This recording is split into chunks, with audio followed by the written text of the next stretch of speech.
kíyàwó kò sí pẹ́ nínú eégún. ọjọ́ àbò kíyàwó kò sí pẹ́ nínú eégún. Àlàó Màláíkà ìṣọmọdé nínú aláré. eléyè ṣàmàlàó màláíkà. ìkàlẹ̀ dá láfọwọ́ yìí. ó fi ṣọpẹ́ lọ́ní ìlélẹ́ yìí. ọmọlódò kan ti rí ọmọlódò kan tààrà odò tí ṣàwórékè yọmọ ṣàwórékè ó dẹ̀kúnlẹ̀ ọ̀nilẹ̀ ó dàbàtà ó ní pélé mu nínú ilé wa ìrún lábàjá wọn ò gbọ́dọ̀ bu wẹ́sẹ̀ àwọn oníṣọ̀bọ̀rọ̀ ni ó mòdò mẹ́rin gbẹ́ni lè bàbá tó bí mi lọ́mọ. Odidẹrẹ́ live lẹ́tọ̀ èdè ní Odidẹrẹ́ live dárí ọtí kó bá ń lálẹ́ yìí nǹkan tí èyí ṣe ọmọ ẹ̀ ti jẹ́ ń ṣe ẹ bá ń gbé òkè.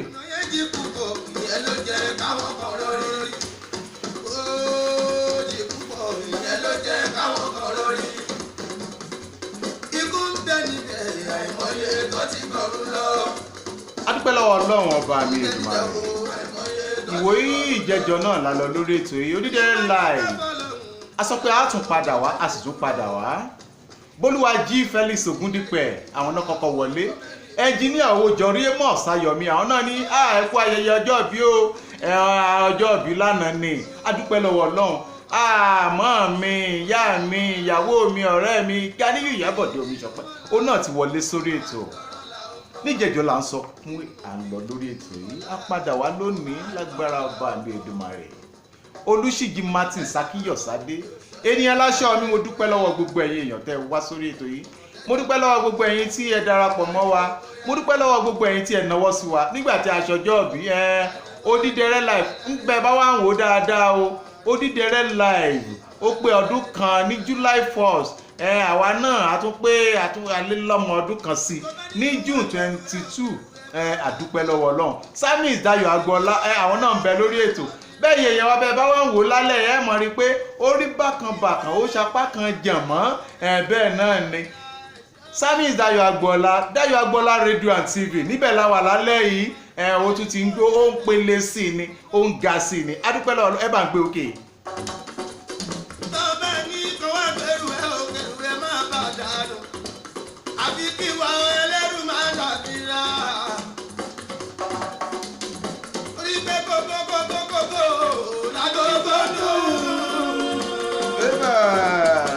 Ijú ẹ̀dá bó bá fẹ́ rọrùn wọ̀.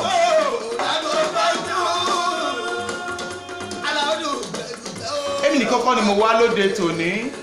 àpọ̀tá wá sóde tòní pòdúsà mi ń bẹ nínú ilé tó dúró tì mí bí àjọ ti dúró ti lé Olódùmarè Omíṣọpẹ́ Olúwafúnkẹ́ ó ń bẹ níbí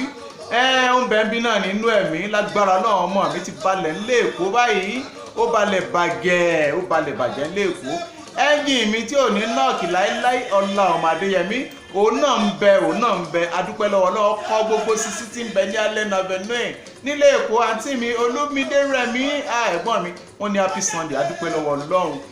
bẹ́ẹ̀ náà ni lónìí adúpẹ́ nínú ilé ń bí lókè gàgàrà níbìkan lápá ibìkan Mọ́kọ́lá ńlẹ̀ Ìbàdàn ńbẹ̀ náà la wà báyìí tá a ti ń dábí ẹdun tá a ń rọ̀ bí òwe Samis Dayo Agboola Radio and TV àwọn ni ń gbé wa jáde lóde tòní wọ́n ní àfẹlẹ́ wọ́n ní àfiṣe ti birthday wọ́n ní àfiṣe tọjọ́ ìbí tá a ṣe lánàá àdúpẹ́ lọ́wọ́ Ọlọ́run bá a ti ń sọ̀rọ̀ lọ́wọ́ làǹtí mi Wọlé Àdègún Mary ìránṣẹ́ Ọlọ́run alààyè tí ò ní dòkú láyéláyé pààbàdà àwọn náà wọlé sórí ètò lónìí ń gùn mí yàtọ̀ sí ti wèrè ọ̀rọ̀ ń bẹ nínú mi ó mọ̀ jábọ́ dáre ń bẹ nínú ilé dáre dà gbàgbé òkè. bàbá ń bọ́ sọ́kè ṣé ni màmá ti ní everybody lọ́wọ́ kí wọ́n pẹ́ congratulations ẹ̀kọ́ rí everybody lọ́wọ́ kí wọ́n pẹ́ congratulations bá a ti ń fà lọ bẹ́ẹ̀ náà ni Èjìrẹ́ òrìlà kí Èjìrẹ́ ọ̀kín Èjìrẹ́ ẹ̀dùn jọ̀bí ọba ọmọ ó náà wọlé sórí ètò Táíwò Adéyẹyè sísítà mi èèyàn mi ìjìnlẹ̀ mi látàyè alálùmọ́lẹ̀ ó náà wọlé sórí ètò nínú ilé bí àpọ̀ mélòó mo fẹ́ da ọkọ fẹ̀rọ ń bẹ́ ń bí o wọ́n ní fẹ̀rọ gbajúmọ̀ léléyè eléyè ṣe fẹ̀rọ níkà o àwọn kan máa ní fẹ̀rọ níkà fẹ̀rọ ilé ò níkà o fẹ̀rọ gbajúmọ̀ ní o fẹ̀rọ gbajúmọ̀ mo pọ̀ mọ́ mi. èèyàn kan náà ń bẹ nílé ó ti kọ́kọ́ dájú ẹ̀dùn rẹ̀ bí òwe ní sẹ́sẹ̀ tiẹ̀ ẹ wò bẹ́ẹ̀ bá gbọ́ fújì ẹ̀ lékè nkà ó wà ẹ̀yà mi èèyàn mi ní ID Noble Ìdòwú Òṣèwọlúborí òun náà sáré ó ń bẹ́nu ilé apọ̀ nù lé lónìí tóbi náà bẹ́ẹ̀ bí tóbi tòbí ń sìn bí bá ti rẹ ẹ̀wù tó wọ̀ ẹ̀ ọmọ mi rántí tàwọn lọ́ọ̀yà ò ní ṣẹjọ́ dá àdúpẹ́ lọ́wọ́ Ọlọ́run ọmọ mi náà bẹ́ẹ̀ bí DJ Josh gbáyì ókè ẹ bá ń gbé òkè ẹ jẹ́ orin ilẹ̀ tìtì.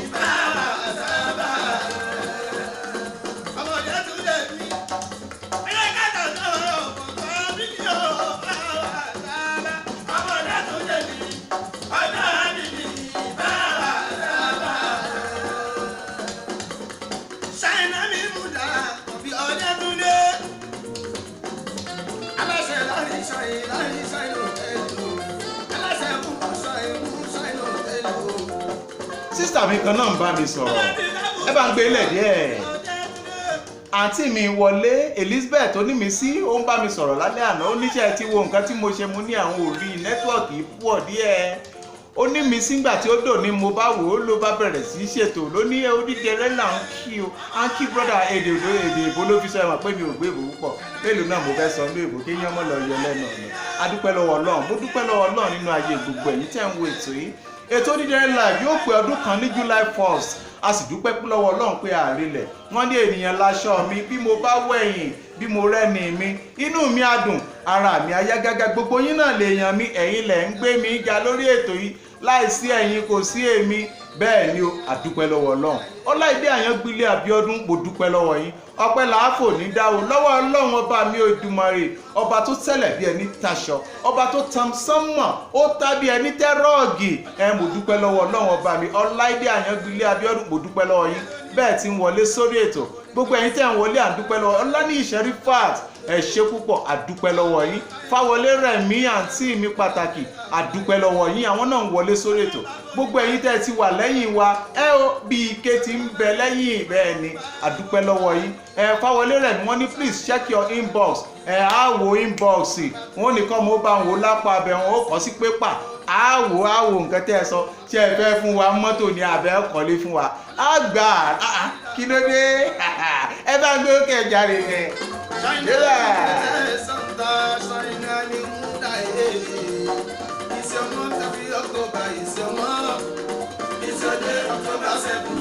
eléyìí wá ṣe October 7 June 22nd ní déètè mi June 22nd ní déètè mi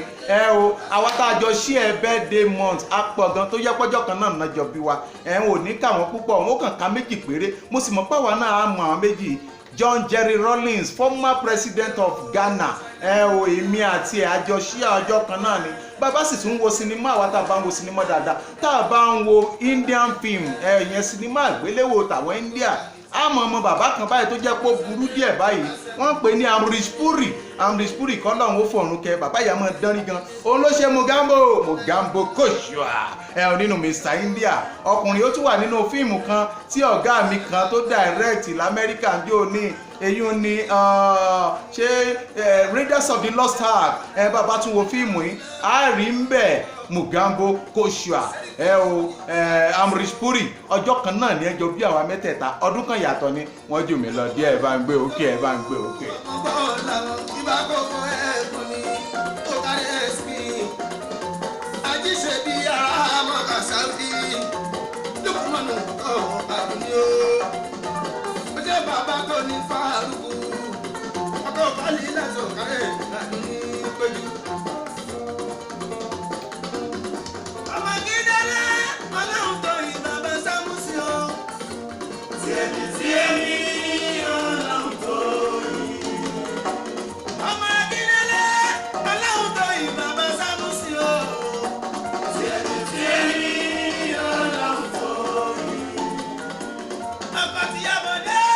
Jùmọ̀kẹ́ Ògúnbọ́nà ẹ káàbọ̀ sórí ètò Àdìgún Israel wọ́n ní ta ní yọ Israel lẹ́nu Ọlọ́run yọ wọ́n lẹ́nu Àdìgún Israel gbogbo ẹni tí bá ń yọ lẹ́nu Ọlọ́run yọ wọ́n lẹ́nu gbogbo ẹni tí ń bẹ lórí ètò yìí lónìí àṣẹ ọ̀rọ̀ jáde àṣẹ tẹ̀lé gbogbo ẹni tí ń bá ń yọ yín lẹ́nu Ọlọ́run yọ yín lẹ́nu ó ní ta ní yọ Israel lẹ́nu Àdìgún Israel ẹ káàbọ̀ sórí ètò Ọláyínká Ọlágòkè àbá mi àgbàlagbà ẹ̀ka àbọ̀ sórí ètò orí yóò ní dàrú láíláí nínú pọ̀kọ́ ìmọ̀ tẹ́ ẹ fi ń káwọn ọmọ ọlọ́run níjọpọlọ yín ó dọ́bà. Kẹ́hìndé Tinúọlá àǹtí mi mò ń bọ̀ lẹ́kọ̀ọ́ wọn wàá gba kíní ti bí àdúpẹ́ lọ́wọ́ ọlọ́run gbogbo yín pátápátá káàbàtà ni mo dúpẹ́ lọ́wọ́ yín. Wọ́n ní bí àwo bá kì fún ni àmọ́ kì fáwo ni gbogbo ẹ̀yin tí ẹ ti wà lẹ́yìn wa àdúpẹ́ pátápátá lọ́wọ́ yín. Ẹ̀yin náà ò ní sanwó yóò lágbára àṣẹ Èdùmàrè ọwọ́ yóò mọ gòkè wọ́n lókè báyìí lọ́wọ́ àfúnni gbé. Wọ́n ní bí ọ̀rẹ́ bá ń ṣe bí ẹ̀gbọ́n wọ́n ní ká máa dúpẹ́ lọ́wọ́ wọn. Mo dúpẹ́ lọ́wọ́ gbogbo àwọn tí wọ́n nawọ́ sí mi. Mo wá lórúkọ gbogbo ẹ̀yin tí ẹ ń wo ètò ẹ bá ń dúpẹ́ lọ́wọ́ gbogbo ara yín o lẹ́yọ kọ̀ọ̀kan ẹ wo orúkọ ara yín bẹ́ẹ̀ ẹ mọ̀ thank you on behalf of Odidere Live ẹ bá ń gbé òkè ẹ̀jọ̀ torí Ọlọ́run. èèyàn ti jẹ́ mi dájú yóò ṣe mo dúpẹ́ ọmọ bí òye mi ti jẹ́ mi ìyẹn ti jẹ́ ọmọ là yóò ṣe mo dúpẹ́ aláṣẹ ròyà yóò ṣe o ròyà síngò tẹ̀ mí níjà bẹ́ẹ̀. Ti jẹ́ mi ọ̀la ẹ̀kọ́ máa bí òye mi ò gbàgbé máa rẹ̀. Ẹ wo Tìjẹ́ ò sanwó fún mi lórí ètò ẹ jọ̀ọ́ ẹ bá ń yí ilẹ̀ díẹ̀ Tìjẹ́ ò sanwó fún mi lórí ètò àwọn tí wọ́n ń sanwó mi ni wọ́n wà lórí ètò báyìí. Joshua Ọlálékan mo dúpẹ́ lọ́wọ́ yín my brother gbogbo ẹ̀yin tẹ́ ẹ ti ń wo ètò Odidere Live láti bí ọdún kan sẹ́yìn a dúpẹ́ lọ́wọ́ yín ẹ̀yin náà lẹ tún wà ẹ̀yin lẹ ń bẹ o ẹ̀yin náà lẹ sì mọ bẹ igba ọdún lónìí gbẹ́ngbẹ́ng tòkè òkè gbẹ́ngbẹ́ng lágbára Ọlọ́run ẹ mọ wà iná ò ní tán lọ́wọ́ yín o a dúpẹ́ lọ́wọ́ Ọlọ́run. Ẹ má jà gbàgbé o Odidere Live lètò ètò ní Odidere Live níbẹ̀ la ti ń pàdé lónìí bẹ́ẹ̀ bá rí tá à ń dá bí ẹdun tá à ń rọ̀ bí òwe ẹ má jẹ́ ó yà yín lẹ́nu o Dayo Agboola Radio and TV níbẹ̀ náà la wà ní àtolú iléeṣẹ́ wọn ní Baltimore lọ́hùn-ún nílẹ̀ Amẹ́ríkà lọ́dọ̀ bọ̀dá Trump ibẹ̀ ni wọ́n ti ń jù wá sáfẹ́fẹ́ tí gbogbo ayé ti ń rí wa báyìí àdúpẹ́ lọ́wọ́ Ọlọ́run mélòó la fẹ́ sọ nú ọ̀rọ̀ àdúpẹ́ lọ́wọ́ Ọlọ́run fẹ̀rẹ̀ ń wò mí kíní tó fi ojú ìyá ó dàbí abẹ̀bẹ̀ ẹ bá gbé òkè Diamond bò ní. àyíṣà àyílá o. àdìsẹ́ dábì múdà ló ní kí yín Alfa Khalifa Abdulkoyum Mustapha ní ìlú Ìlọrin Sandra mọ́ni ní àjàjáde ẹ̀kọ́ mi ọmọ olóògùn jàmí ọmọ kì í sí olùmí ọ̀tàrọ̀ kì í ṣàyà àjàdí o gbogbo biggest store nínú ọmọ kí yín. A dúpẹ́ lọ́wọ́ Ọlọ́run ọba mi Èdùmàrè gẹ́gẹ́ bí a ti mọ̀ Odidere Live lètò ní Odidere Live abala méjì ní bẹ́ẹ̀nú ètò yìí ọ̀kan ni ládùúgbò mi lónìí nǹkan tó ṣẹlẹ̀ ládùúgbò tèmi òun náà ni mo nà ń bẹ fún wa òun náà ni pé mo ṣọjọ́ ìbí lánàá mo rẹ́yìn èèyàn gidi mo rẹ́yìn èèyàn pàtàkì mo rẹ́yìn èèyàn tẹ́ ẹ gíríkì ẹ̀yin tẹ́ ẹ gbajúmọ̀ láwùjọ ẹ tó yẹ pé gbogbo ibi tẹ́ ẹ bá dé báyìí ifá tí ń kì fún yín ni pé ibi gbogbo tí mo dé ń kìṣà ẹ jẹ́ èèyàn ibi gbogbo tí ẹ dé báyìí ẹ mọ dé èèyàn bíbélì náà tún kì fún yín